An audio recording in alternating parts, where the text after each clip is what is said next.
Di tengah puing-puing rumah yang hancur, jalanan yang terputus, dan tangisan pilu para korban yang kelaparan, ada sebuah ironi yang menyayat hati. Ketika dunia mengulurkan tangan, menawarkan bantuan logistik, tenaga medis, dan peralatan penyelamat nyawa, sebuah negara justru menutup pintunya rapat-rapat. Fenomena ini bukan sekadar soal birokrasi.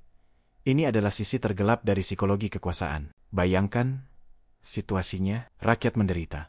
Setiap detik sangat berharga. Bantuan dari luar negeri sudah siap di depan mata, siap didistribusikan untuk menyelamatkan mereka yang terjebak atau terluka. Namun, dengan dalih formalitas, kedaulatan, atau prosedur yang rumit, bantuan itu ditolak. Para pejabat lebih sibuk berdebat tentang siapa yang berhak memberi izin, daripada berpikir bagaimana cara menyelamatkan nyawa warganya sendiri. Bagi mereka, uluran tangan dari luar dianggap sebagai campur tangan asing yang mengancam citra dan kontrol mereka. Nyawa rakyat seolah tidak ada harganya jika dibandingkan dengan ego politik. Publik pun dipaksa menelan logika absurd ini. Di saat yang sama, rakyat yang seharusnya dilindungi justru harus berjuang sendirian. Solidaritas antar warga akhirnya muncul sebagai satu-satunya penopang. Mereka saling berbagi makanan sisa, saling menolong menggali reruntuhan dengan tangan kosong, dan saling menguatkan di tengah keputusasaan. Solidaritas ini begitu indah, namun sekaligus menjadi bukti paling nyata dari kegagalan negara yang seharusnya hadir paling depan.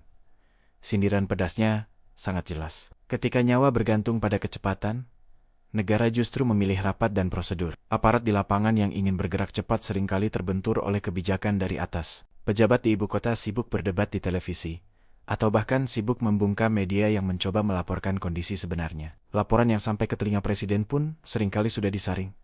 Terdengar menenangkan.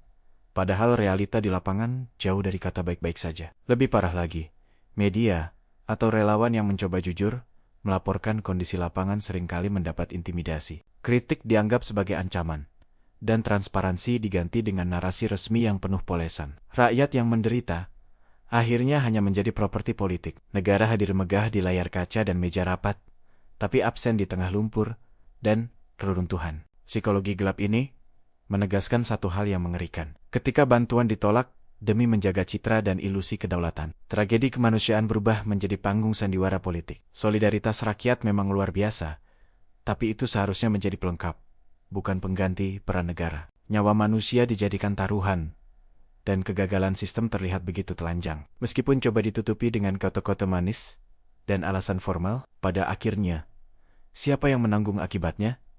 Tentu saja rakyat. Mereka terus menderita. Bantuan yang sangat dibutuhkan terus tertunda. Dan para penguasa tetap sibuk memastikan citra mereka terlihat sempurna.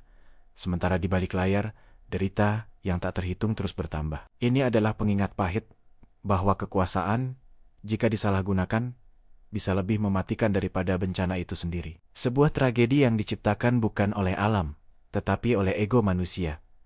Terima kasih sudah menonton. Apa pendapat kalian tentang fenomena ini? Tulis di kolom komentar, dan jangan lupa subscribe untuk diskusi mendalam lainnya. Sampai jumpa.